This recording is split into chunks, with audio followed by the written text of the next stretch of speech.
શ્રી કૃષ્ણ ગોવિંદ હરે મુરારે. તમને બોલવાની છૂટ છે. શ્રી કૃષ્ણ ગોવિંદ હરે મુરારે.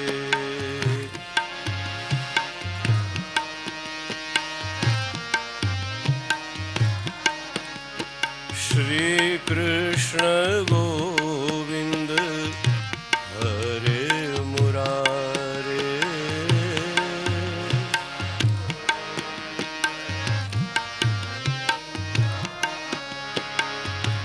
હે નાથ નારાયણ વાસુદેવ.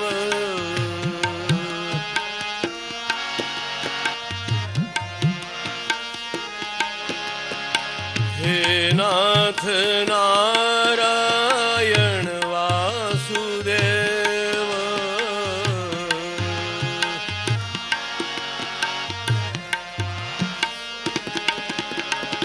હે નાથ નારાયણ વાસુદેવ.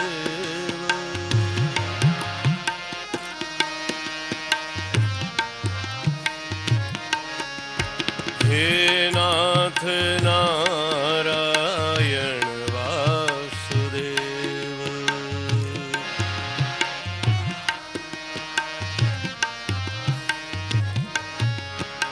શ્રી કૃષ્ણ ગોવિંદ હરે મુરારે.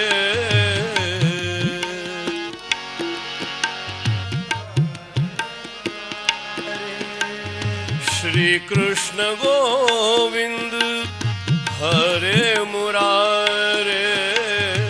શ્રી કૃષ્ણ ગોવિંદ હરે મુરારે. શ્રી કૃષ્ણ ગોવિંદ હરે મુરારે. શ્રી કૃષ્ણ ગોવિંદ હરે મુરારે. હે નાથ નારાયણ વાસુદેવ. હે નાથ નારાયણ વાસુદેવ. હે નાથ નારાયણ વાસુદેવ. હે નાથ નારાયણ વાસુદેવ. હે નાથ નારાયણ વાસુદેવ. હે નાથ નારાયણ વાસુદેવ. હે નાથ નારાયણ વાસુદેવ. હે નાથ નારાયણ વાસુદેવ. ઓમ નમઃ. શ્રી હાર્દિકભાઈએ અને જેમણે હમણાં વાત કરી કે યોગેશભાઈ બોલશે, એમણે એક મોટી ભૂલ એ કરી કે કેટલો ટાઈમ બોલશે એ ન કહ્યું. કારણ કે હું તો કથાકાર છું અને કથાકાર એકવાર શરૂ કરે પછી અટકે પણ નહીં અને ભટકે પણ નહીં.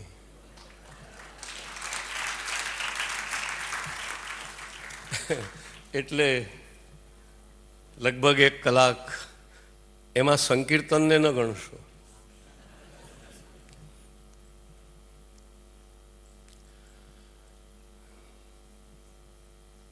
આ એકાદશમાં પાટોત્સવ પ્રસંગે જેમના ભાવભીરા ભાવપૂર્ણ સ્નેહ અને પ્રેમના આમંત્રણને વશ થઈ અને હું આવ્યો છું વિશ્વવંદનીય પૂજ્ય શ્રી ભાઈશ્રી, અધ્યાપક મહાનુભાવો, વાલા ઋષિકુમારો, મારા પૂર્વ વક્તા ચોકસી સાહેબ અને આપ સૌ ભાવિક સ્વજનો. ભીષ્મ પિતામહે શરૂઆત કરી ઇતિથી, એમ મેં પણ શરૂઆત કરી છે ઇતિથી. નામ સંકીર્તનમ યસ્ય સર્વ પાપ પ્રણાશનમ. છેલ્લી વાત પહેલાં કહી દીધી એટલે મારું કંઈ અધૂરું રહેવું ગણાય જ નહીં.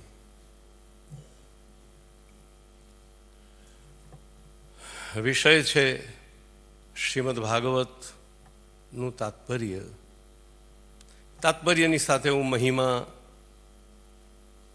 મહત્તા, માધુર્ય આ બધું પણ અંદર સમજી જ લઉં છું.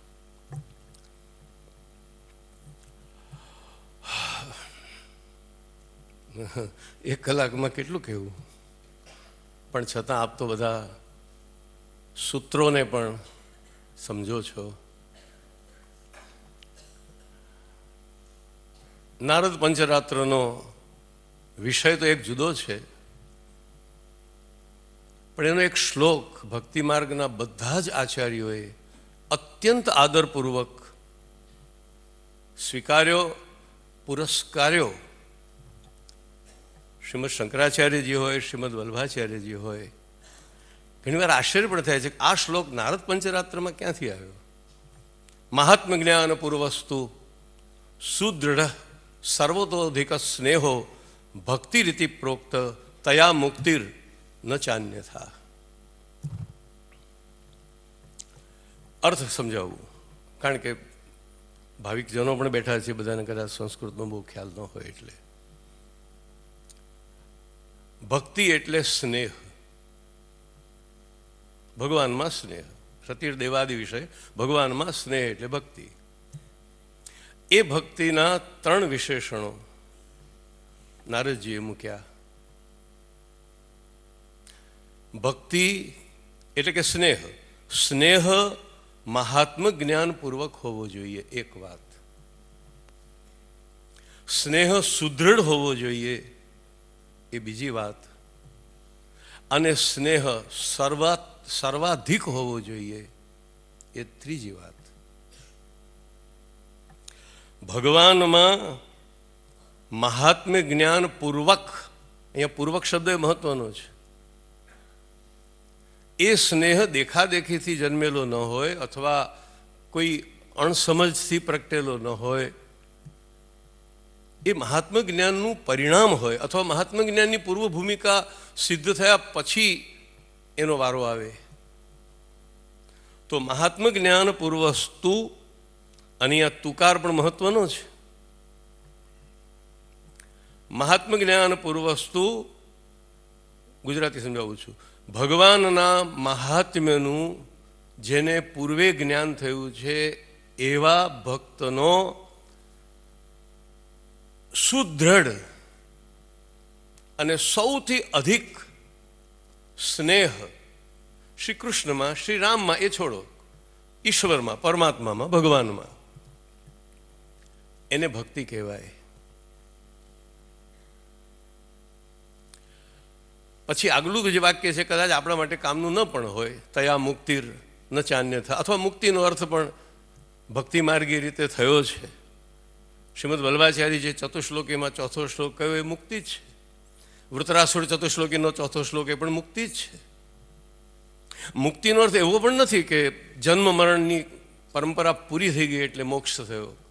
પુનરપી જનનમ પુનરપી મરણમ એ અટકી ગયું એટલે એ મોક્ષ થયો નહીં. એ તો એક અનેક વ્યાખ્યાઓમાંની એક વ્યાખ્યા છે. કદાચ એને વધારે પ્રસિદ્ધિ મળી હશે, પણ મુક્તિના તો બધા બહુ, આપણે ત્યાં સાયુજ્ય સાલોક કે ભાગવતમાં તો 5 મુક્તિ છે, કપિલ ભગવાને કહી.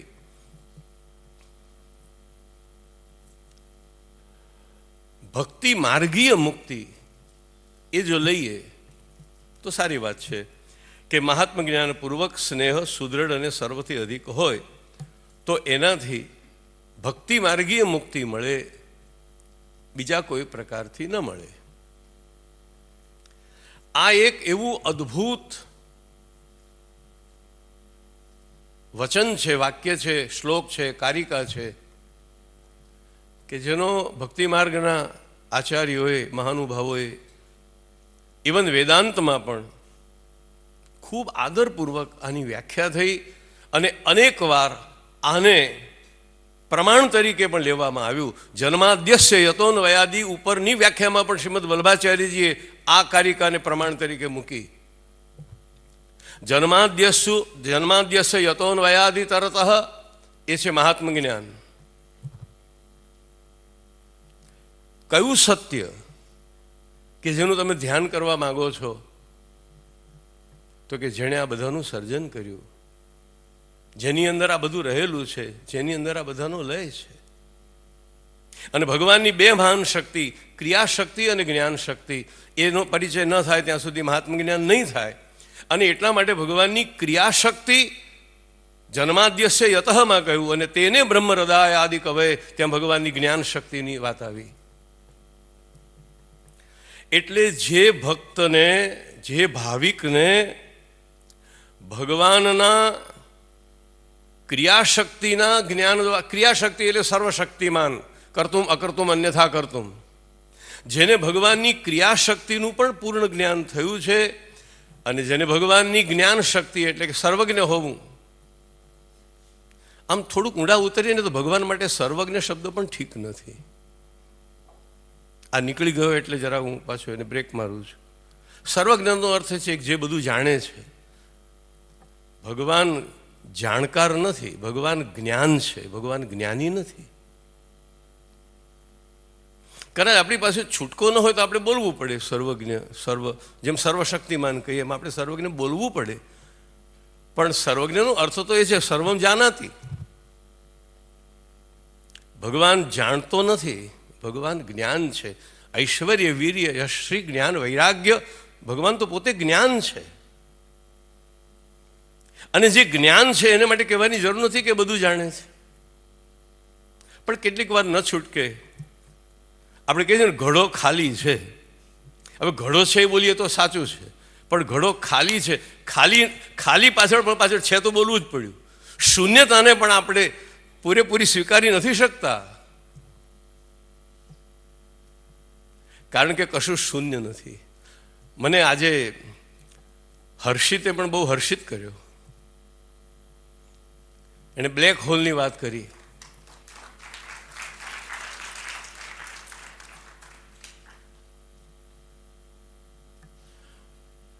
હોલ બે જાતના, બ્લેક હોલ બે જાતના, એક HOLE અને એક WHOLE. એક એવું શ્યામ તત્વ જે શૂન્ય છે, અને એક એવું શ્યામ તત્વ જે પૂર્ણ છે. HOLE પણ ખરું અને WHOLE પણ ખરું. કૃષ્ણ આ બંને છે. અને ગર્ગ સંહિતાના આધારે તો એને પરિપૂર્ણતમ કહ્યો જ. ખૂબ આનંદ થયો. ભાઈ શ્રી, આજ આપનું ધન છે, આજ આપનું તપ છે, અને આજ આપના જીવનની અને જન્મની ફલશ્રુતિ છે. ખૂબ આનંદ થાય. એટલું મને રોમાંચ થતો હતો સાંભળતા સાંભળતા. અને આ તો હજી એક છે, પેલો ચોખામાંનો એક દાણો જ છે. હજી બીજા બધા ઘણા બધા દાણા એવા ચડી ગયેલા છે કે જે આવતીકાલે સમાજને નેતૃત્વ આપશે.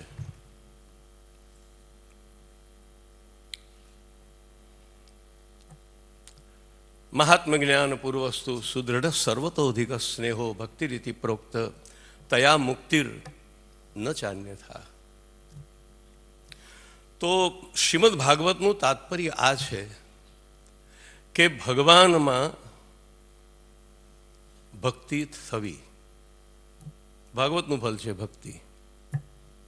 અચ્છા, ઘણીવાર ઘણા લોકો એમ પણ પૂછે કે ભાગવતનું ફલ અથવા ભાગવતના ફલ કેટલા?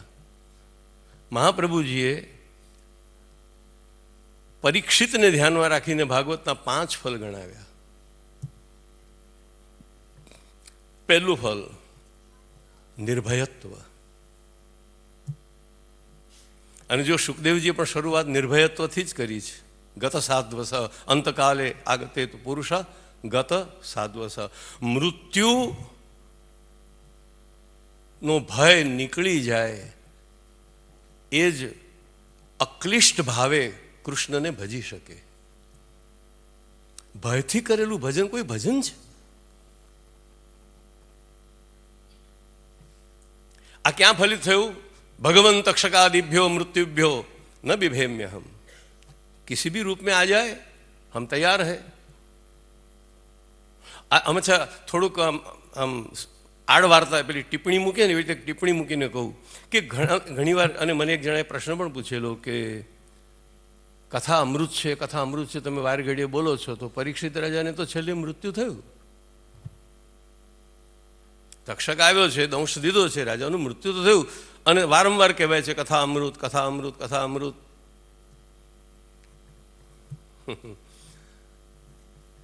સુખદેવજીએ કથા અમૃતનું પાન કરાવીને રાજાને અમર બનાવ્યો નથી, રાજાને જણાવ્યું છે કે તું અમર છે. ન જાયતે મ્રિયતે વા કદાચિન નાયમ ભૂતવા ભવિતા વા ન ભૂય અજો નિત્ય શાશ્વતો. એને અમર બનાવવાની જરૂર શી છે? જે મર્ત્ય નથી એને અમર કરવાની કોઈ જરૂર જ નથી. રાજાને ભાન કરાવ્યું, ત્વમ તુ રાજન મરિષ્યેતિ પશુબુદ્ધિમ ઇમામ જહી. મૃત્યુના મૃત્યુમાં ઈશ્વર તો મૃત્યુનું પણ મૃત્યુ છે. જે મરવાનો જ નથી એને અમર બનાવવાના પ્રયાસની કોઈ જરૂર નથી. આ છે ભાગવતનું તાત્પર્ય. એટલે અનેક છે. તો ભાગવતના ફલોમાં આપણે જોઈએ કે ભાગવતી શું મળે, તો મહાપ્રભુજી કહે છે કે એક તો નિર્ભયત્વ પ્રાપ્ત થાય, બીજું સર્વ સંદેહ નિવૃત્તિ. આપણે ત્યાં પ્રસ્થાન ચતુષ્ટય માની મહાપ્રભુજીએ વેદમાં જે સંદેહ થાય એનું નિવારણ ગીતામાં, ગીતામાંથી જે નિવારણ થાય બ્રહ્મસૂત્રમાં, અને બ્રહ્મસૂત્રમાંથી પણ સંદેહ રહ્યા હોય તો ભાગવતમાં સર્વ સંદેહની નિવૃત્તિ થઈ જાય. અને ભાગવતમાં બધું છે તો આપણે બધા જાણીએ છીએ. જન્માદ્યસ્ય એટલે બ્રહ્મસૂત્ર આવી ગયું, ધીમહી ગાયત્રી આવી ગઈ. ગીતા ભાગવતના 18,000 શ્લોક એ ગીતાના 18 અધ્યાયોનું ભાષ્ય છે. 18 અધ્યાયો સૂત્ર છે અને 18,000 શ્લોક એનો વિસ્તાર છે. અર્જુન પાસે ઝાઝો સમય નહોતો, પરીક્ષિત રાજા પાસે 7 દિવસ હતા. એટલે ભાગવતનું બીજું ફલ અથવા ભાગવતનું તાત્પર્ય છે, અને એ છે સર્વ સંદેહ નિવૃત્તિ. અને એટલા માટે રાજાએ અંતે જે શ્લોકો કહ્યા છે ને એમાંથી જ મહાપ્રભુજી આ 5 ફળ તારવ્યા છે. અને દાદાજી કૃષ્ણશંકર શાસ્ત્રીજીની એક વાત યાદ આવી. એમણે એમ કહ્યું કે વૈદ કેટલો કુશળ છે એનો નિર્ણય વૈદથી નહીં દર્દીથી અપાય. દર્દી કહે કે વૈદ કેટલો કુશળ છે, દર્દી કહે કે દવા કેટલી યોગ્ય હતી અથવા યોગ્ય છે. આમ હસતો હસતો કે કાલ કરતાં સારું છે, પતી ગઈ વાત. એટલે જે શ્લોકો રાજા પરીક્ષિત છેલ્લે બોલ્યા છે ભાગવત સાંભળ્યા પછી, એમાંથી મહાપ્રભુજી આ 5 ફળ તારવે છે. તો નિર્ભયત્વ, સર્વ સંદેહ નિવૃત્તિ, ત્રીજું ભગવાનનો અંતઃપ્રવેશ. ઈશ્વર સદ્યો હૃદય અવરુદ્ધ્યતેત્ર કૃતિભિ શુશ્રુષુભિસ્તત્ક્ષણાત. ભગવાન મને મળેલો જ છે, મારી અંદર જ બિરાજે છે, અને તે કેવળ અંતર્યામી રૂપે નહીં, આરાધ્ય રૂપે. અંતર્યામી રૂપે રહેલો ભગવાન તો સર્વસ્ચાહમ હૃદય સન્નિવિષ્ટો. એ તો આપણે જેમ પેલું બીજ ગણિતમાં કોમન ફેક્ટર હોય, અને કોમન ફેક્ટર તો એકબીજાની સામે ઉડી જાય. મારી અંદર અંતર્યામી, તમારી અંદર પણ અંતર્યામી. તો એ પછી એનું પ્રયોજન અમુક ઉપયોગ સુધી જ સિદ્ધ રહે છે, પછી નથી. જેમ તમારા ઘરમાં વીજળી આવે અને મારા ઘરમાં વીજળી આવે, તમારું ટીવી ચાલે મારું ટીવી ચાલે, તમારી લાઇટો ચાલે મારી લાઇટો ચાલે, અંતર્યામી તો દરેકમાં સમાન છે.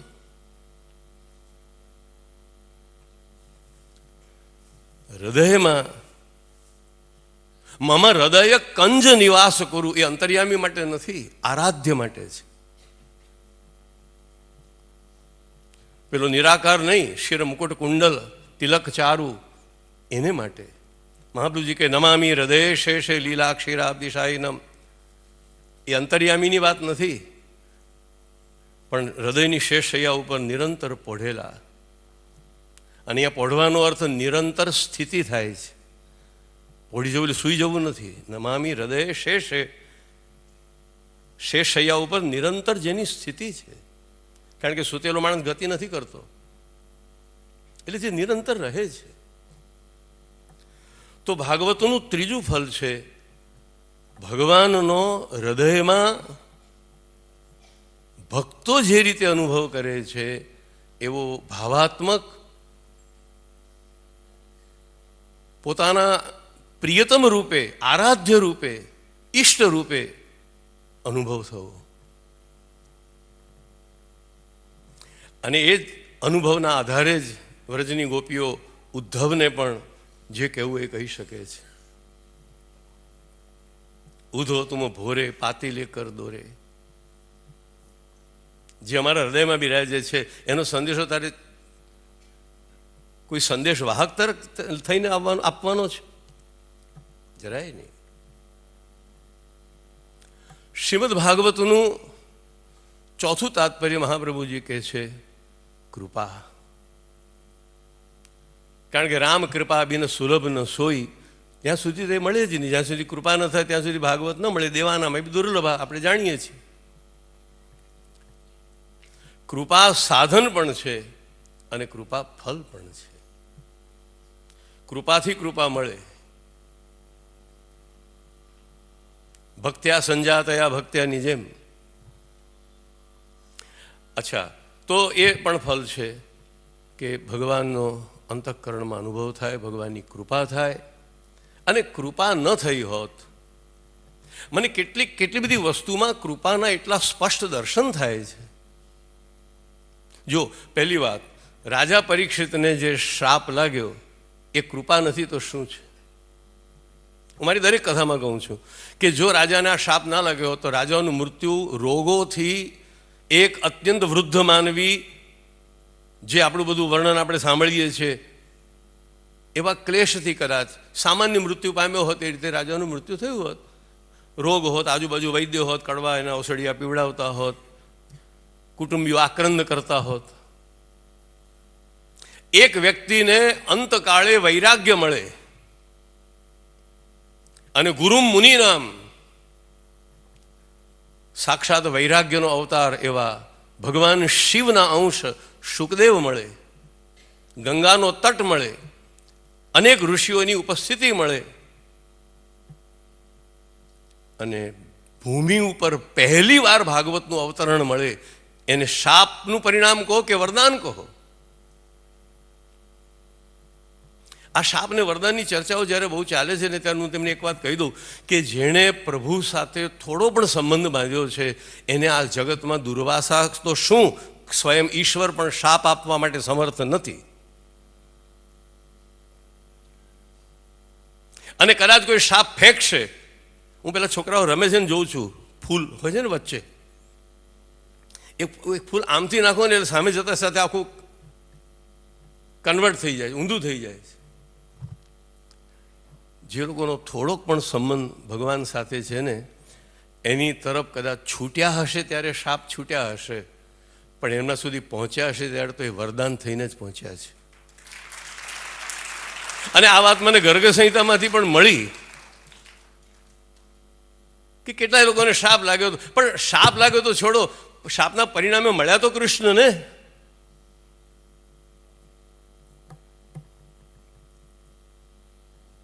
અને માયાના હાથે જીવવું એના તો કૃષ્ણના હાથે મરવું સારું. ત્રસ્તોસ્મ્યહમ કૃપણ વત્સલ દુસ્સહોગ્ર સંસાર ચક્ર કદનાથ ગ્રસતામ પ્રણીત.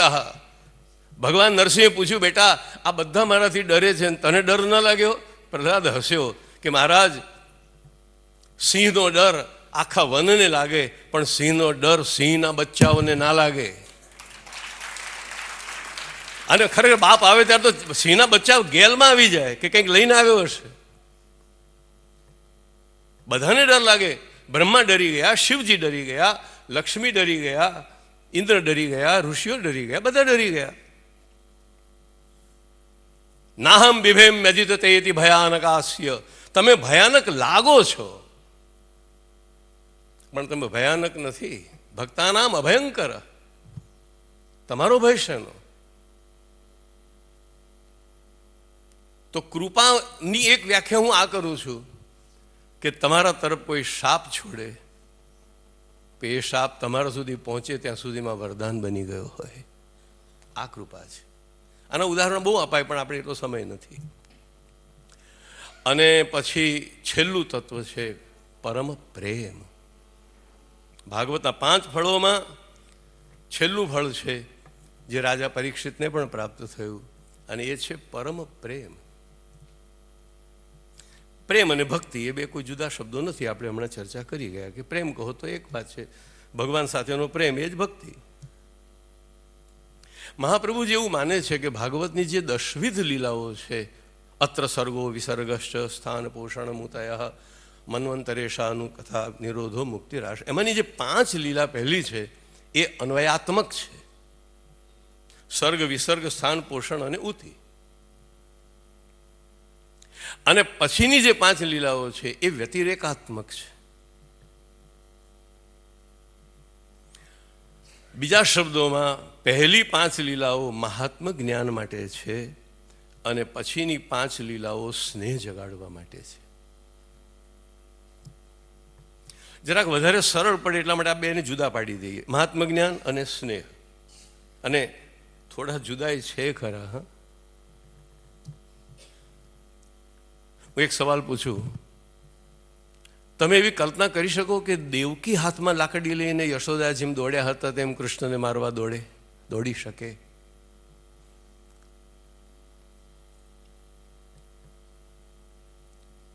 દેવકી તો હાથ જોડીને કહે છે તમારું બનાવેલું છે ને તમે તોડો. તો આ સૃષ્ટિ વિદમ વિશ્વમ, તમે બનાવો છો ને તમે તોડો છો, એમાં મારું શું? મારું શું છે કે તમે તોડીને મને નુકસાન કર્યું? બધું આપનું છે. અને જે એવું જાણતા હોય કે તમે મહાન છો અને બધું તમારું છે, એના ઘરે કોઈ દાડો તોડફોડ કરવા જતો જ નથી. હું ઘણી વાર કથામાં કહું છું કે વિદુરને ઘેર ભગવાન ભૂખ્યો થઈને ગયા, વિદુરને ત્યાં ભગવાન ભૂખ્યા થઈને, શબરીની પાસે ભગવાન ભૂખ્યા થઈને ગયા. અનેક ઉદાહરણો આપણા છે. પણ તમે એક વસ્તુ એ માર્ક કરી કે ભગવાન ભૂખ્યો થઈને કેવળ ભક્તના જ દરવાજે ગયો છે. કારણ કે જ્ઞાનીના દરવાજે જાય તો જ્ઞાની ભોજન શું આપે? ઉપદેશ આપે. તમે બ્રહ્મ છો, નિર્ધર્મક છો, નિરવયવી છો. આમ ભગવાનને માથું ગંજોળ પડે કે શું બોલે છે? પ્રાકૃત ધર્મોથી પર છો. ઠાકોરજી કે મને ભૂખ લાગી છે, પેલા તું થાળીમાં જે કંઈ હોય એ કાઢ ને. આપણે ત્યાં એક પદ છે, ગોવિંદ લીજે છાક હમારી. સંભળાવું સારંગમાં?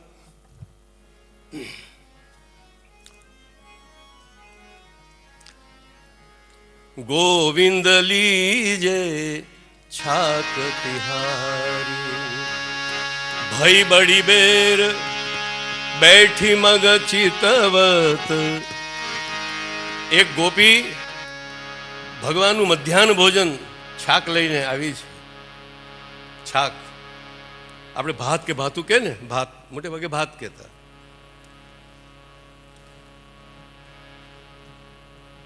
વહેલી આવી ગઈ છે, હજી કનીઓ અને સખાઓ આવ્યા નથી. ભઈ બડી બેર बैठी मग चितवत, कब की मैं राह देख रही हूं, रसना टेरत हारी. अरे मारी जीभ દુખવા માંડી. તમે ક્યાં ગયા હતા? કેમ આટલી બધી વાર લગાડો છો? પાછી કહે છે મધુમેવા પકવાન મીઠાઈ, તુમ લાયક રુચિકારી.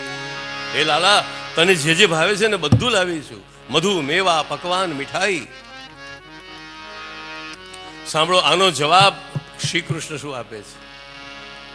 આ પરબ્રહ્મ બોલતો નથી, આ બ્રહ્મ ન બોલે, આ કૃષ્ણ બોલે, આ બાલકૃષ્ણ બોલે, આ ગોપાલ કૃષ્ણ બોલે, આ ભક્તોનો ભગવાન બોલે.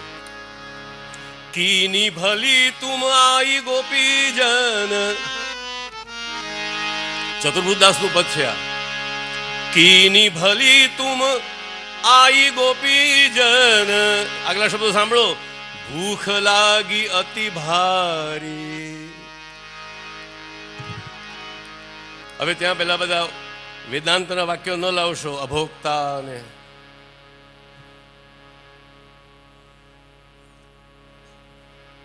એને ભક્તોને માટે તો કહ્યું, પત્રમ પુષ્પમ ફલમ તોયમ યો મે ભક્ત્યા પ્રયચ્છતિ તદ અહમ ભક્ત્યુપહૃતમ અશ્નામી. એને ખુલ્લે ચોક ડંકે કી ચોટ પર કહી દીધું અશ્નામી. ભલે ઉપનિષદ કહેતું હોય અનશ્નન અભિચાકશેતિ. આ વિરુદ્ધ ધર્માશ્રય છે એનો. જ્ઞાનીઓનો ભગવાન અભોક્તા છે, ભગવાનનો ભક્તોનો ભગવાન પરમ ભોક્તા છે. એટલે જ કોઈએ જ્ઞાનીનો દરવાજો એને ખખડાવ્યું જ નથી. કોઈ વેદાંતિના દરવાજે ભૂખ્યો થઈને ગયો? એને ખબર છે. અને કેમ આપણે છોકરાઓને મોકલ્યા હતા યજ્ઞ પ્રસંગ, યજ્ઞપતિનો પ્રસંગ યાદ કરો, ખાલી હાથે પાછા આવ્યા. કારણ બીજું હતું, ઉદાહરણ પૂરેપૂરું ફિટ નથી, પણ એ ભૂખ્યો થઈને જાય તો એ ભક્તને આંગણે, એ રૂએ તો પણ ભક્તને આંગણે, હસે તો પણ ભક્તને આંગણે, નાચે તો પણ ભક્તને આંગણે. એ જે ભક્તના ત્યાં જે એ ભૂલી જાય છે કે હું ભગવાન છું. એટલે મેં તમને કહ્યું કે એક અર્થમાં જોવા જાઓ તો મહાત્મ જ્ઞાન એક જુદો ટ્રેક છે અને સ્નેહ એક જુદો ટ્રેક. પણ જુદો એટલે કહીએ તો ભિન્ન ન ભિન્ન એના જેવું છે. મહાત્મ જ્ઞાન જરૂરી છે અને ક્યારેક એને ખબર છે કે ક્યારેક ક્યાંથી પડદો હટાવવો જોઈએ અને ક્યારેક ક્યાં પડદો ઢાંકી દેવો જોઈએ. એને બધું આવડે છે.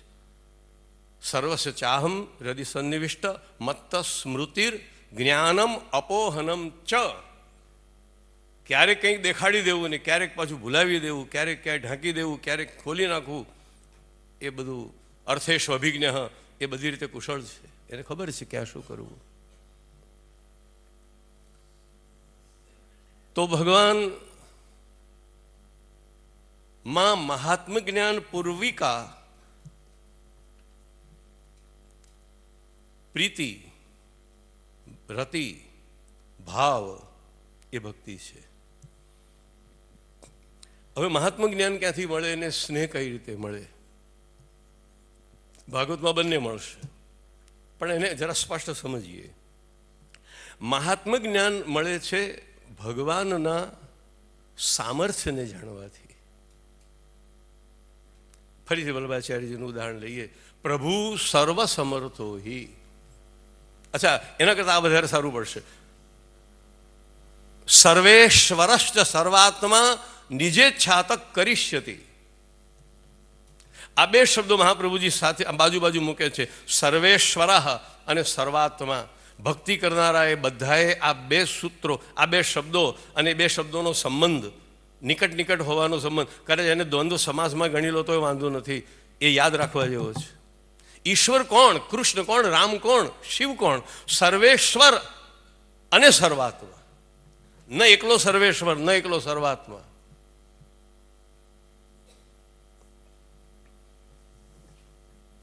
પેલું કીર્તન પૂરું કરી દઉં ને તો મને અપરાધ લાગશે ચતુર્ભુજદાસનું.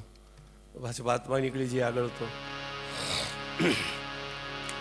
ગોવિંદ લીજે છાક તિહારી, ભઈ બડી બેર બેઠી મગ ચિતવત, રસના ટેરત હારી. ગોવિંદ લીજે છાક તિહારી, મધુમેવા પકવાન મીઠાઈ, તુમ લાયક રુચિકારી. હવે કૃષ્ણનો જવાબ. કીની ભલી તુમ આઈ ગોપીજન. આ ભોજન કરાવવા માટે આતુર છે. તો તમે એક વાત કરો, સીતાજી રામચંદ્રજીના વિયોગમાં અશોક વાટિકામાં અત્યંત કલ્પાંત કરી રહ્યા હોય અને આ બાજુ રામ નિસંગ, ઉદાસીન, ગતવ્યથ, ચાલે? કુમનદાસનું પદ છે ભાઈ શ્રી, જો પે વિરહ પરસ્પર વ્યાપે તો કશું જીએ બને. જીવવાની મજા ત્યારે છે કે બંને પક્ષે એકબીજાને માટે અજાત પક્ષા ઇવ માતરમ ખગા, એના કરતાં વધારે સારું સંયમ યથા વત્સતરા ક્ષુધારતા, એના કરતાં વધારે ઉત્તમ પ્રિયમ, કારણ કે પ્રિય શબ્દ ત્યાં બે તરફ આવ્યો છે, બંને પ્રિય છે, બંનેનો પ્રેમ સમાન છે. પ્રિયમ પ્રિયેવ વિષિતમ વિષણના. તો કુમનદાસ કહે છે કે જો પે વિરહ પરસ્પર વ્યાપે તો કશું જીએ બને. પ્રેમ કરવાની મજા તો એ છે કે જ્યાં બે બાજુ આગ લાગી હોય, બેવ વ્યાકુળ હોય. તથા અહમ અપી તચ્ચિત્તો, કૃષ્ણાવતારનું પ્રમાણ. ભગવાન બોલ્યો છે નિદ્રામ ન લેભે નિશી, હદ કરી નાખી. રૂકમિણીએ પત્ર લખ્યો કે હું તમને વરી ચૂકી છું ને આવીને મને લઈ જાઓ. ત્યારે ભગવાન એમ કહ્યું કે હું તો અસંગ છું ને મને કાંઈ નહીં, ને સમોહમ સર્વભૂતેષુ. આવો ભગવાન ન ખપે.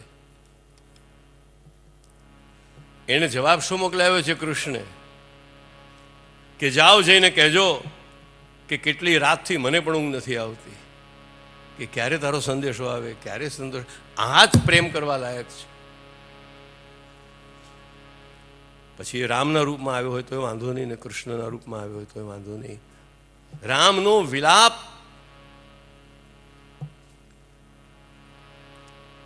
એ પ્રાકૃત લીલા, નરાકૃતિ લીલા છે, અભિનય પણ છે, કબૂલ.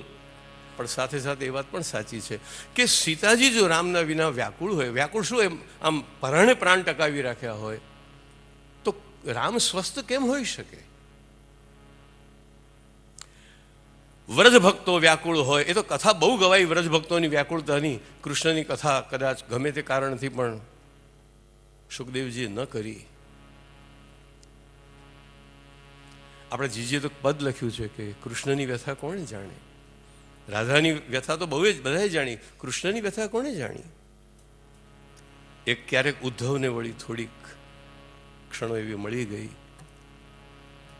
પણ મર્યાદા પુરુષોત્તમ રામ જો પ્રેમમાં સંપૂર્ણ રીતે પ્રતિબિંબિત થઈને એનું સામે એવો જ પ્રેમ બતાવતા હોય તો કૃષ્ણ કેમ ન હોઈ શકે? એ જ વ્યાકુળતા. અને ત્યાં એટલે રૂકમિણીને કહે છે કે સંદેશો મોકલાવે છે કે હું તો ક્યારને રાહ જોઉં છું, મને કેટલી રાતથી ઊંઘ નથી આવતી. આની સાથે જ પ્રેમ કરાય.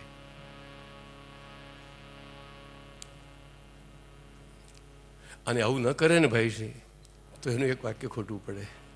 યે યથા મામ પ્રપદ્યંતે તાંસ તથૈવ ભજામ્યહમ. તમે એને પ્રેમ કરો અને એ જો ઉદાસીન રહે, તમે એને સર્વસ્વ માનતા હો અને એ કહે છે મારે બધું સરખું, તો શિરશી માલિક માલિક માલિક. શું કરવાનો પ્રેમ એની સાથે? પણ એણે એક અદ્ભુત વચન ગીતામાં કહ્યું છે. તો ગીતા આખી અદ્ભુત છે, પણ એક અદ્ભુત વચન કહ્યું છે યે યથા મામ પ્રપદ. અગર તમે કૃષ્ણ માટે વ્યાકુળ છો તો કૃષ્ણ તમારે માટે વ્યાકુળ હોય જ. અને કદાચ એવું પણ બને કે એની વ્યાકુળતા પહેલી હોય કે જેની પ્રતિક્રિયા આપણા ઉપર આવી રીતે આવતી હોય, એનું પરિણામ આપણા ઉપર આવતું હોય. આપણને એવો ભ્રમ થાય કે હું ઠાકોરજીને યાદ કરું છું, ખોટો છે ભ્રમ. એટલા માટે ભ્રમ શબ્દ વાપર્યો. આપણને આપણો ઈષ્ટ યાદ આવે ને એનો અર્થ એક જ છે કે એ આપણને યાદ કરી રહ્યો છે. હા, આપણે એને યાદ કરીએ છીએ મોટે ભાગે સહેતુક, એ આપણને યાદ કરી રહ્યો છે અહેતુક. ભક્તિના બે લક્ષણ અહેતુકીને અપ્રતિ હતા, એ તો પહેલા સ્કંદમાં જ કહ્યું, શરૂઆતમાં જ. તો એક તો જોઈએ છીએ મહાત્મ જ્ઞાન. મહાત્મ જ્ઞાન નહીં હોય તો તમારામાં નિર્ભયત્વ નહીં આવે. જો કેવી સરસ વાત છે કે વ્રજ ભક્તો જ્યારે સંપૂર્ણ રીતે હારીને નિસહાય બનીને શ્રી કૃષ્ણ પાસે આવ્યા ત્યારે શ્રી કૃષ્ણે બાળ લીલા નથી કરી. હું તો 7 વર્ષનો બાળક છું, હું તમારી શું રક્ષા કરવાનો હતો? ફરી પાછી પેલી વાત યે યથા મામ પ્રપદ્યંતે. અગર તમે એના શરણે ગયા છો તો એ શરણાગત પ્રતિપાલ બનવું જ પડે એને. હા, તમે એ જ લીલા છે, બીજું શું છે કે ત્યાં ભગવાને બાળ લીલા ન બતાવી. જે કૃષ્ણ પોતાની જાતને ખાંડણીયા સાથે બંધાયેલા છે અને દોરડાથી પોતાની જાતને મુક્ત નથી કરી શકતા, એ કૃષ્ણ એમ કે તસ્માત મત શરણમ ગોષ્ઠમ મન્નાથમ મત પરિગ્રહમ ગોપાય સ્વાત્મયોગે ન સોયમ મે વ્રત આહિત સકૃદેવ પ્રબન્નાય તવાસ્મી. આ વ્રત શબ્દ તો ભગવાનનો પ્રિય શબ્દ છે. અને કેટલી ઉદારતા કે હે વ્રજભક્તો, તમારા માટે હું ગોવર્ધન ઉઠાવું છું, એ હું તમારા ઉપર કોઈ ઉપકાર નથી કરતો, હું મારા વ્રતનો નિર્વાહ કરું છું. આ મારું વ્રત છે. અને દરેક વ્રતી એવું ઈચ્છે જ કે એનું વ્રત અક્ષુણ્ણ રહે, અતૂટ રહે, અખંડિત રહે. વ્રતભંગ કોને ગમે?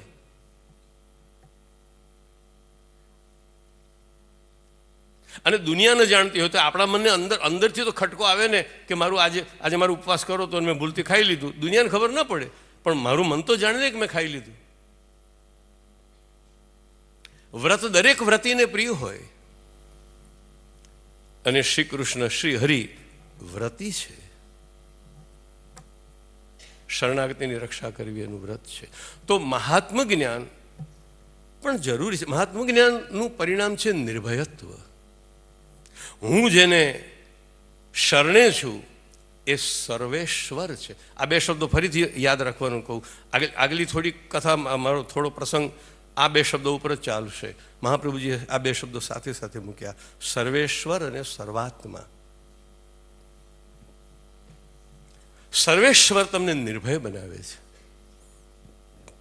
અને ભગવાન નથી ઈચ્છતા કે તમે રોતા રોતા, પામર બનીને, અસહાય બનીને, લાચાર બનીને, વિવશ બનીને, બિચારા બનીને એની પાસે જાઓ. એને નહીં ગમે, કદાપી નહીં ગમે. મારો ભક્ત નિર્ભય હોવો જોઈએ. અને ભક્ત નિર્ભય છે એ નિર્ભયતા ત્યારે જ આવે જેને ખબર પડે કે મારો રક્ષક સર્વશક્તિમાન છે, સર્વેશ્વર છે. સોરી, પેલું પદ પાછું અધૂરું રહી ગયું. આપણી આ જ કુટેવ છે કે નીકળી જઈએ પછી પાછા આવવાનું. મેં ભાઈને કીધું હતું કે આપણી કથા છે ને પહેલાં વિલંબિત લયમાં ચાલે. ખ્યાલ ગાયકી જેવી જ હોય છે આપણી કથા. પહેલાં વિલંબિત લયમાં ચાલે, ધીરે ધીરે પહેલો સ્કંદ, ધીરે ધીરે બીજો સ્કંદ, પછી મધ્ય લયમાં આવે, અને પછી તો ઝાલા જે ચાલે છે એ આપણી ખ્યાલ ગાયકી જ છે. આ ભગવાનનો ખ્યાલ રાખીને ગાઈએ ખ્યાલ ગાયકી, અથવા સમયનો ખ્યાલ ન રહે ખ્યાલ ગાયકી. પાછું રહી ગયું, ચાલો પૂરું કરીએ. હવે પાકું પૂરું જ કરીએ, પછી આગળ વધીશ. કીની ભલી તુમ આઈ ગોપીજન, ભૂખ લાગી અતિ ભારી, ચત્રભુજ પ્રભુ ગિરિધર કી બતિયા. ખૂબ ચત્રભુજ પ્રભુ. અને હા, પાસે ક્યાં બેઠા છે બધા?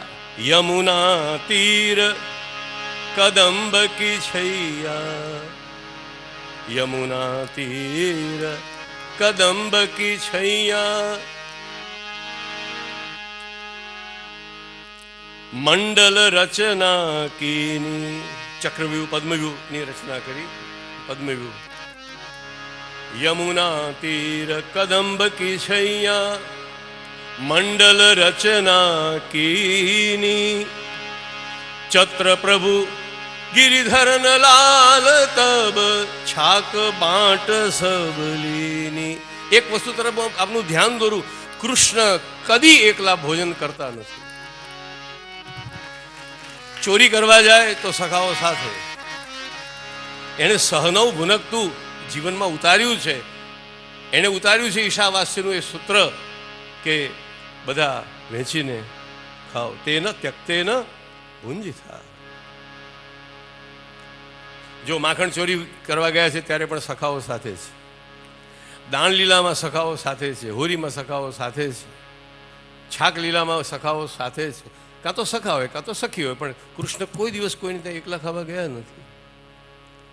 એકલું એણે ભોજન કદી કર્યું જ નથી,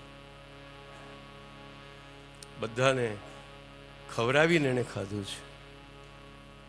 અને એટલે જ આપણે પણ પહેલાં સમર્પણ કરીએ. સમર્પણ નહીં કરો ત્યાં સુધી પ્રસાદીને, જીવન પણ સમર્પિત નહીં થાય ત્યાં સુધી તમે પ્રસાદી નહીં બની શકો.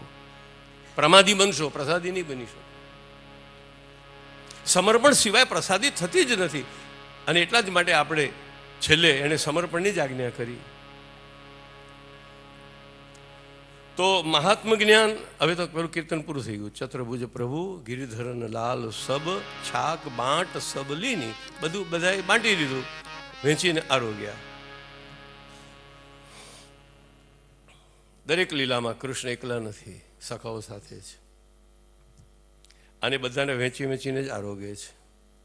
એને તો પહેલેથી જ પ્રગટ થયો ત્યારથી જગતને એણે જ્ઞાન આપ્યું છે. કૃષ્ણ જગત ગુરુ છે. અને બીજી વાત કહું, ગુરુને આપણે 4 ભાગ પાડ્યા છે, પણ ગુરુ બ્રહ્મા છે, ગુરુ વિષ્ણુ છે, ગુરુ મહેશ્વર છે, અને ગુરુ પરબ્રહ્મ છે. આપણે ગુરુ સાથે ઉત્તમ મધ્યમ એવા શબ્દો ન જોડીએ તો વધારે સારું. કારણ કે ગુરુને આપણે ઈશ્વરથી સમાન તો શું અધિક મૂક્યો છે. વ્યક્તિ હોઈ શકે કોઈ ઉત્તમ મધ્યમ, પણ ગુરુ તો પરમાત્માનું સ્વરૂપ છે. ઉત્તમ શબ્દ પણ ઠીક નથી. ગુરુ ઈશ્વર છે. આપણે ભગવાન માટે કહીએ છીએ ભગવાન ઉત્તમ, ભગવાન મધ્યમ, ઉત્તમ પરમાત્મા, મધ્યમ પરમાત્મા, નહીં તો ગુરુ પણ. અને કહેવું પડશે તો ત્યાં પણ આપણા પુષ્ટિ માર્ગમાં એક સરસ કથા છે કે દામોદરદાસજીને કોઈ પૂછ્યું, 84 વૈષ્ણવમાં પહેલા વૈષ્ણવ દામોદરદાસ, એમને કોઈ પૂછ્યું કે તમને શ્રીનાથજી વધારે મહત્વ, તમારા મન કે તમારા ગુરુ મહાપ્રભુજી વધારે મહત્વ? એણે જવાબ ના આપ્યો. એને સામે સવાલ પૂછ્યો, દાન બળો કે દાતા બળો? બહુ નાનકડો પણ બહુ માર્મિક સંવાદ છે. દાન બળો કે દાતા બળો? દાન કરોડો રૂપિયાનું હોય, અમૂલ્યમાં મૂલ્ય, આખા વિશ્વનું દાન, 3 લોકનું દાન કરવું હોય તો કરાય, પણ દાન સ્વતંત્ર નથી હોતું. એ દાતાને આધીન હોય છે. ઈશ્વર પણ આપણે ત્યાં સ્વતંત્ર નથી, સદગુરુને આધીન છે. બલિહારી ગુરુદેવ કી ગોવિંદ દિયો બતાય.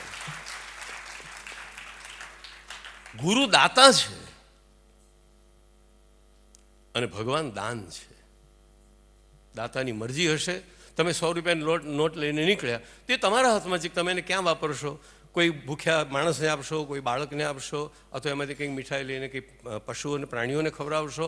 એનો વિનિયોગ ક્યાં કરવો એ તમારા હાથમાં છે. ઈશ્વર તો પરતંત્ર છે. અને ગુરુની કૃપાથી ગુરુ જ્યાં ચાહે ત્યાં એને જવું પડે છે. તો ઈશ્વર છે દાન અને ગુરુ છે દાતા. તો મહાત્મ જ્ઞાન એટલે પાછું કીર્તન અધૂરું પૂરું કર્યું, નહીંતર આપણે એમનો દોષ લાગે. મહાત્મ જ્ઞાન જરૂરી છે. જો એક બીજું કારણ, મહાત્મ જ્ઞાન નહીં હોય ને તો તમને ભગવાનની લીલામાં પણ દોષ દેખાશે. અને આ કોઈ સામાન્ય જોખમની વાત નથી. શુકદેવજી પાસેથી, સાક્ષાત શુકદેવજી પાસેથી, જેને મહાપ્રભુજી ભાગવતનો ઉત્તમાધિકારી શ્રોતા કહે છે, એ પરીક્ષિત પણ રાસલીલાની કથા સાંભળ્યા પછી મૂંઝાયો છે.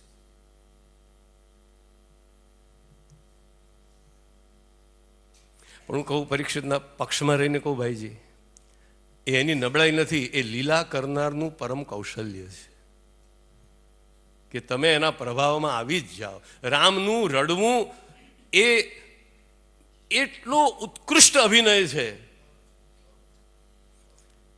ઉત્તમ અભિનેતા કોને કહેવાય? તમે તમારો જન્મદિવસ છે અને બહુ ખુશી લઈને તમે એક નાટક જોવા ગયા. નાટક કોમેડી નહોતું, ટ્રેજેડી હતું. નાટકમાં તમે એન્ટર થયા ત્યારે તમે બહુ ખુશ હતા, અને જ્યાં વાર્તા ચાલી થોડી વાર પછી તમે ડુસકે રોવા લાગ્યા. એ તમારી નબળાઈ નથી. નાટ્યશાસ્ત્રની ભાષામાં તો તમારું સરદયત્વ છે, તમારી ગ્રાહકતા છે. તમારી સંવેદનાઓ મરી નથી ગઈ. તમે રસને લાયક છો. હવે પેલો ઉત્તમ અભિનય કરતો અને તમે ઠૂંઠાની જેમ જો ઊભા જ રહો સામે, તો પેલો એક પડદો પાડો હવે નીચે. આ તો બધા હૃદય વગરના છે એમ થાય. અને કૃષ્ણ નટ નથી, એ તો નટવર છે. એટલે રામ અગર વિરહની લીલા કરે, આપણે ચલો સતી તો સતી છે ને, દક્ષપુત્રી છે, પણ બ્રહ્મા વત્સાપહરણ લીલા, બ્રહ્મા જેવા બ્રહ્મા, ચારે વેદ જેનામાંથી પ્રગટ થયા છે, તેને બ્રહ્મ હૃદય આદિ કવે મુહ્યંતી સૂરાય, ચાર વેદ જેનામાંથી પ્રગટ થયા છે એવો ભગવાનનો સગ્ગો દીકરો ચતુર્મુખ બ્રહ્મા કૃષ્ણ મધુમંગલની છાશ જ્યારે ચાટે છે ત્યારે એ પણ મોહમાં પડે છે.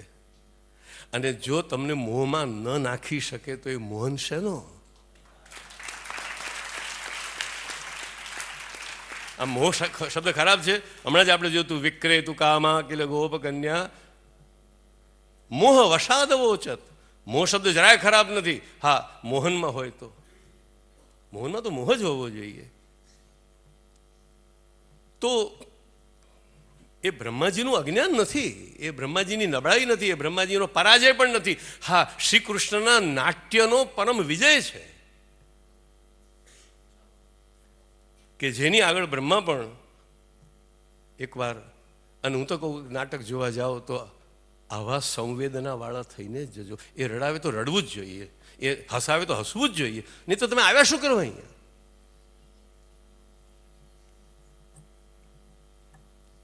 ભક્તિ તો ભક્ત સંવેદના વિનાનો હોય તો થઈ ગયું, આ દુનિયામાં પ્રલય થઈ ગયો.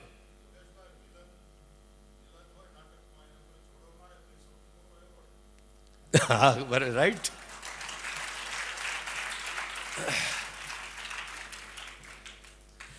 હું આપને કહું કે સિનેમા જગતમાં જેટલા વિલનો થયા છે ને એમને કોઈ ઉદ્ઘાટન કરવા બોલાવ્યા નથી બહાર. હવે બિચારા એ બધા જાણે છે કે ખરા વિલન નથી, પણ અમિતાભ બચ્ચનને જ બોલાવે ઉદ્ઘાટન કરવા, પ્રાણને ન બોલાવે. હવે એનો વાંક શું બિચારાનો? એણે તો અભિનય કર્યો છે. પણ આપ કીધું બહુ બરાબર છે કે તાળી બે હાથથી વાગે. ઉત્તમ અભિનય કરનારાએ સર્વોત્કૃષ્ટ અભિનય પણ કરવો જોઈએ અને એને માણવા ગયેલા એ સંપૂર્ણ રીતે એને માણવું પણ જોઈએ. તો જ રસોત્પત્તિ થાય, એ સિવાય ન થઈ શકે. અને એ રસોત્પત્તિ આપણને રામલીલામાં, કૃષ્ણ લીલામાં, એ રસોત્પત્તિ માટે તો નિરાકાર સાકાર થઈને અવતર્યો. એ રસોત્પત્તિને માટે, એ રસાનુભવ કરાવવાને માટે તો એણે આટલી આટલી લીલાઓ કરી. નહીં તો શું ખોટું હતું? અવ્યક્ત થઈ રહ્યો હતો, કંઈ નહોતું, સારું હતું. હું એક સવાલ પૂછું, તમે ટીવી જોવા હવે ઘરે જશો ને જઈને ટીવીની આમ પેલી સ્વિચ ખોલશો અને પછી જે કંઈ આવશે એમાં તમે પરોવાઈ જશો. હસવાનું આવે તો હસશો, રડવાનું આવશે રડશો. પણ હું કહું છું કે આ ઉપાધિ તમે કરો છો શું કરો? આ ટીવીને બંધ જ રાખો ને. ચાલુ કરવું ને પછી પાછું એની અંદર ઓતપ્રોત થવું ને એમાં પાછા સુખી થવું ને દુઃખી થવું ને હવે આ બધું અને પેલો આમ અણીના વખતે જ કાપી નાખે, હવે આવતીકાલે. એટલે 24 કલાક લટકતા રહેવાનું પાછું. એના કરતાં બંધ હતું ત્યારે કેટલા સુખી હતા. છતાંય આટલા પૈસા ખર્ચીને ટીવી કેમ ચાલુ કરો છો? એનું જ કારણ છે, એનું નામ છે રસ. અને કૃષ્ણ રસેશ્વર છે, રાસેશ્વર છે. એણે આ બધા જ રસનો અનુભવ, મલ્લાનામ અશનિર્નૃણામ નરવર સ્ત્રીનામ સ્મરો મૂર્તિમાન, તમામ રસોને એણે પોતાની લીલામાં અભિવ્યક્ત કર્યા છે, અનુભવાવ્યા છે. તો એક તો હોવું જોઈએ મહાત્મ જ્ઞાન. મહાત્મ જ્ઞાન હશે તો ભગવાનની લીલામાં દોષ નહીં દેખાય. એ નિર્દોષ છે. નિર્દોષ પૂર્ણ ગુણ વિગ્રહ આત્મતંત્ર આનંદ માત્ર કરપાદ મુખોદરાદિ. તો એ નિર્દોષ છે, એની કૃતિ નિર્દોષ છે. એ બધું બરોબર પકડાઈ રહે, ભગવાનમાં જરાય દોષ બુદ્ધિ ના આવે, એ માટે પણ મહાત્મ જ્ઞાન જરૂરી છે. નિર્ભય થવા માટે મહાત્મ જ્ઞાન જરૂરી છે. અને એટલા માટે ભક્તિનું પહેલું પગથિયું મહાત્મ જ્ઞાન. એટલે જ શ્રવણમ, કીર્તનમ અને સ્મરણમ. આ મહાત્મ જ્ઞાન માટે શ્રવણમ, કીર્તનમ, સ્મરણમ, એને સાંભળતા રહો, સાંભળતા રહો, સાંભળતા. એની લીલાઓ વિશે સાંભળો, એના ગુણો વિશે સાંભળો, એના શાસ્ત્રોનું શ્રવણ કરો. તો આ થયું મહાત્મ જ્ઞાન. અને પછી આવ્યો સ્નેહ, કારણ કે હવે આપણે બીજો મુદ્દો લઈએ આગળનો. સ્નેહ. સ્નેહ શા માટે?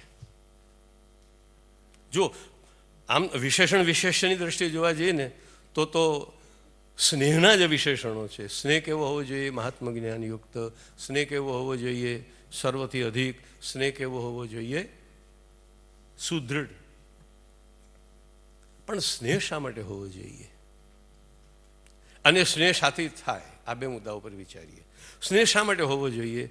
સ્નેહ એટલા માટે હોવો જોઈએ કે સૌથી ઉત્તમમાં ઉત્તમ માર્ગ અગર પ્રભુ સુધી પહોંચવાનો હોય તો એ સ્નેહનો માર્ગ છે.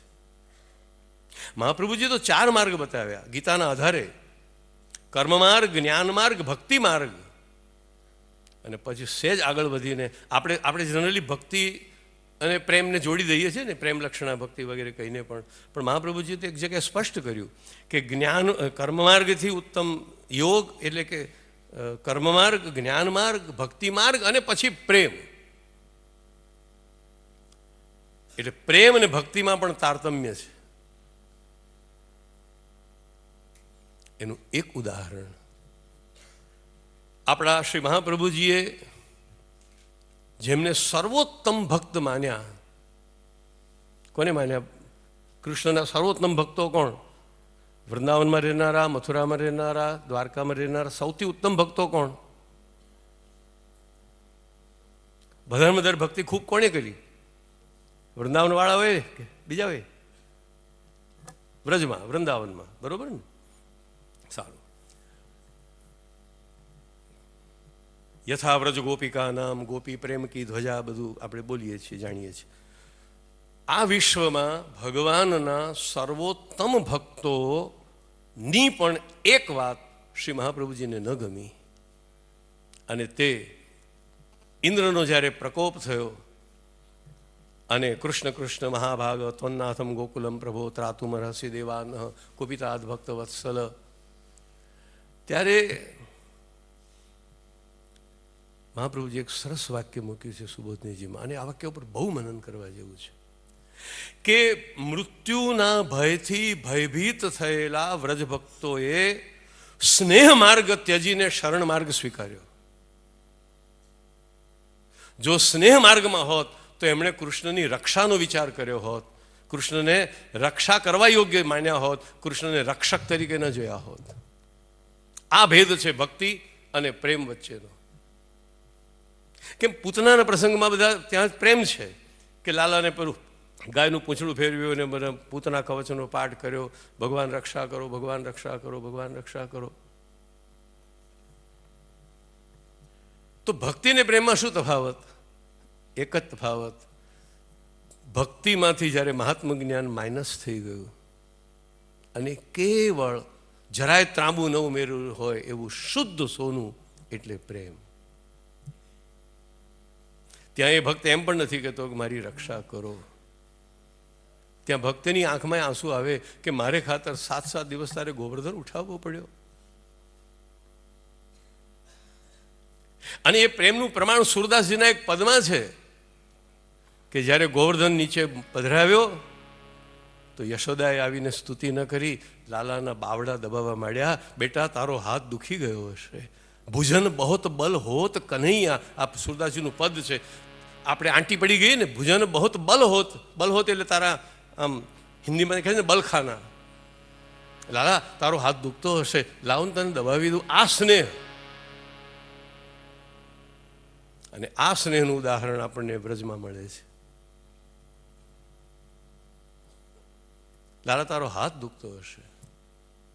હવે સાંભળો, મજા ક્યાં છે? બેલેન્સ જુઓ કે સામે કૃષ્ણ એમ ના બોલે હું તો ભગવાન છું, મને કાંઈ ન થાય. એને રસાભાસ ક્યાં થાય એની ખબર છે. એને કહું, માં તને ક્યાં ખબર છે? આ બધા લોકોએ લાકડીઓ ધરી હતી, એ તો મારા પર બહુ પ્રેમ છે, એટલે બધા એમ કે લાલે કનૈયા ગોવર્ધન ઉઠાવે, મારી રક્ષા કરી. આ તો યશોદાનો દીકરો છે, બીજાને યશ આપીને રાજી થાય. તુમરે બલ મેં રાવણ મારા.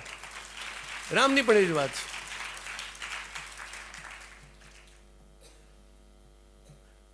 આની માનું નામ છે કીર્તિદા. અને આની માનું નામ છે યશોદા. જે કામ બધું પોતે કરે છે અને યશ બીજાને આપે છે, એ યશોદાનંદન. એમાં સ્નેહ પણ જરૂરી છે. સ્નેહ નહીં હોય તો તમને સુખ નહીં થાય. આ જગતમાં સુખ સ્નેહ સિવાય સંભવતું જ નથી. આભાસી સુખ હોય કે સત્ય સુખ હોય, પણ જ્યાં સુધી સુખ ન હોય ત્યાં સુધી એમાં સ્નેહ આવે જ નહીં. તો ભક્તિ માર્ગનો નિયમ એ છે, અને ભાગવતનું તાત્પર્ય પણ એ છે કે ભાગવતનો જે પાઠ કરે, વાંચે, સમજે, જાણે, એને મહાત્મ જ્ઞાન પણ થાય શ્રી હરિમાં, અને એને સ્નેહ પણ થાય શ્રી હરિમાં.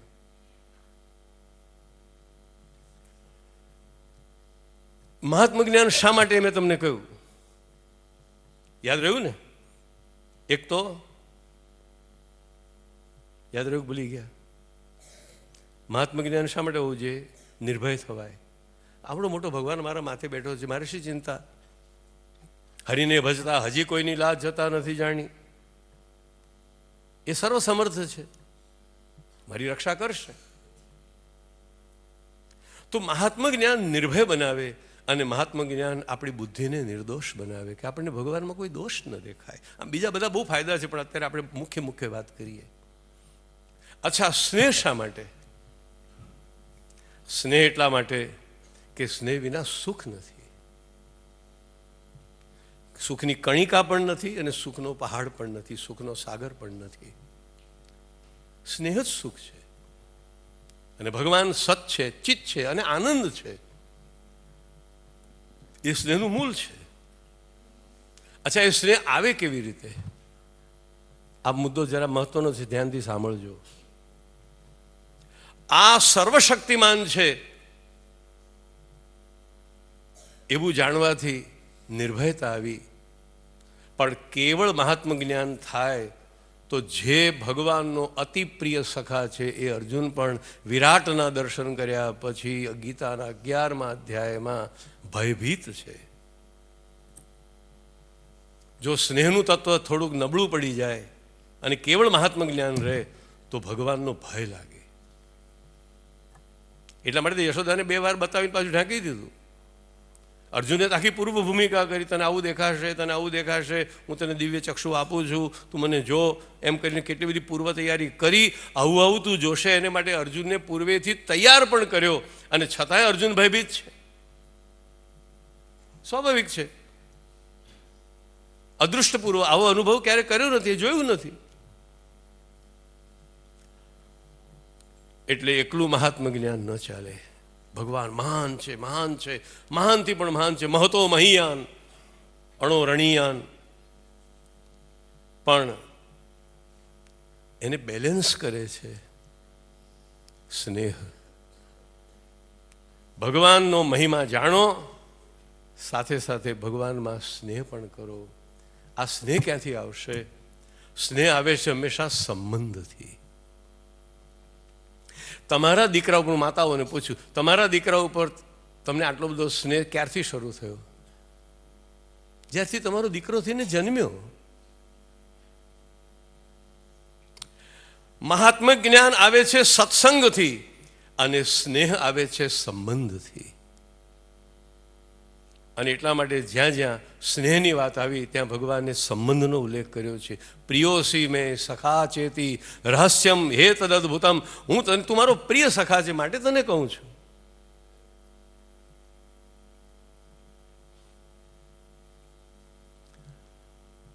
તમારો દીકરો પ્રાઇમ મિનિસ્ટર બને તો તમને કેવું લાગે? પૂછ્યો એ માતાને, એને કેવું લાગતું હશે? કારણ કે એને મહાત્મ જ્ઞાન પણ છે. અને બીજી વાત કહું, એ જ્યારે ટીવી ઉપર આવે ને તો આખો દેશ એમ કે પીએમ આવ્યા, પીએમ આવ્યા, પીએમ આવ્યા. પણ એની મા તો આંખમાં આંસુ લાવીને કે મારો નરેન્દ્ર આવ્યો. જેમ રામકૃષ્ણ પેલા નરેન્દ્રને જોઈને બોલાવે મારો નરેન્દ્ર આવ્યો. એ સ્નેહની વાત કરું છું, આ વ્યક્તિની વાત નથી થતી. કોઈ પણ માં હોય. સ્નેહ આવે છે સંબંધથી. અને આપણો પ્રભુ સાથેનો સંબંધ એ ભક્તિ માર્ગનો બહુ જ મહત્વનો મુદ્દો છે. આપણે એની સાથે, એ આપણો સંબંધી છે. એ આ બધા શબ્દો શું છે? ત્વમેવ માતા, ત્વમેવ પિતા, ત્વમેવ. અહીંયા મહાત્મ જ્ઞાન નથી. ત્વમેવ માતા સંબંધ, પિતા સંબંધ, સખા સંબંધ, તો હે મોહે નાતે અનેક. તો હવે એને જરા ઉપસંહાર કરું કે મહાત્મ જ્ઞાન પ્રાપ્ત થાય છે સત્સંગથી. તો ભાગવત સત્સંગ પણ છે, ભાગવત કર્મ પણ છે, ભાગવત જ્ઞાન પણ છે, ભાગવત ભક્તિ પણ છે.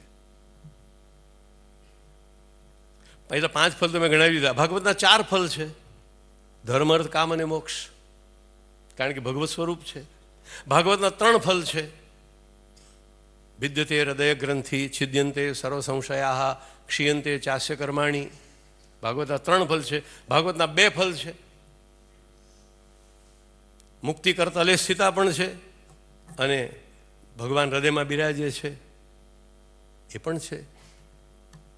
મુક્તિ ન જોઈતી હોય તો હરિચિત્તમ સમાશ્રય, કારણ કે મુક્તિ થઈ ગયા તો ચિત્ત નહીં રહે, કશું નહીં રહે.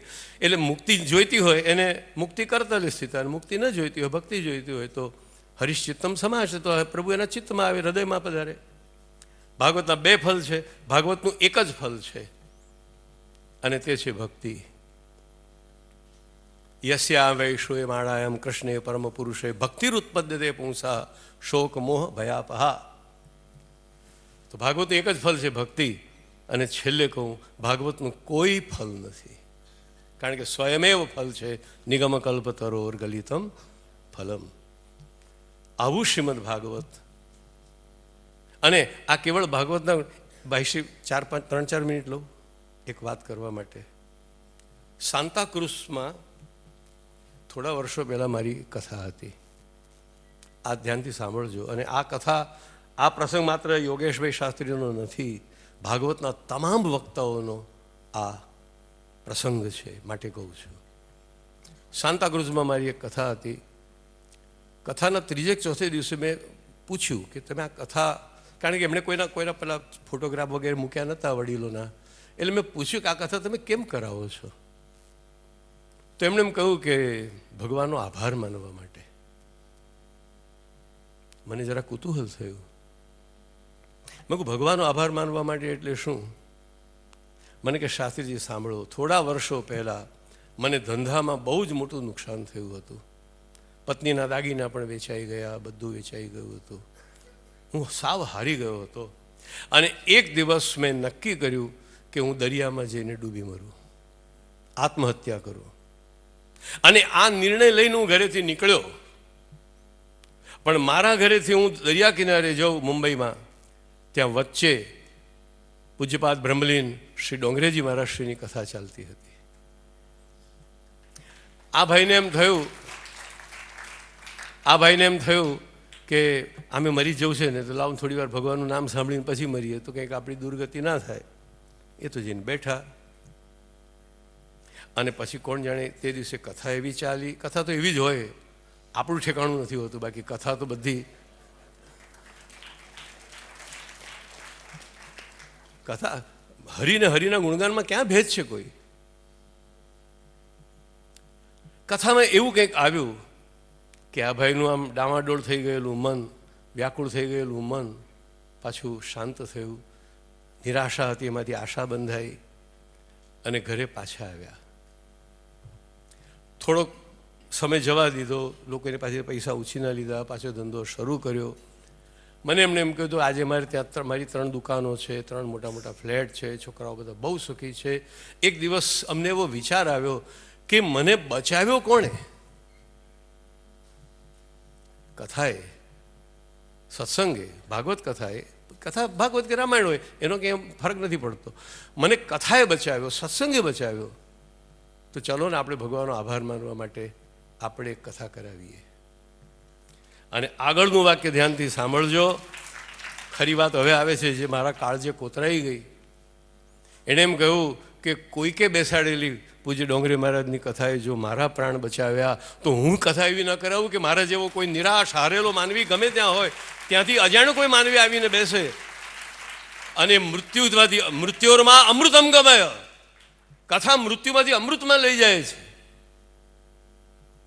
એટલે હું આ કથા બેસાડું. અને બીજી એક વાત કે આપણે તેવો કોઈ સર્વે કરવાનો, ભાઈશ્રીની કથા હોય કોઈ દરવાજે ઊભું રહે છે કે તમને આ કથામાંથી શું મળ્યું, આ કથામાંથી તમે શું પામ્યા.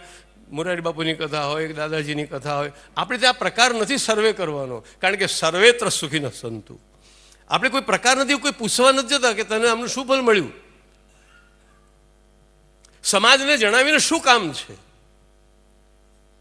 પણ એવા અસંખ્ય જીવો છે કે જેમણે મહાનુભાવોની પાસેથી કથા સાંભળી અને પોતાના જીવનને પરિવર્તન. બસ એ જ ભાગવતજીના ચરણોમાં વંદન કરી અને હું વિરમું છું. સર્વને મારા પ્રણામ.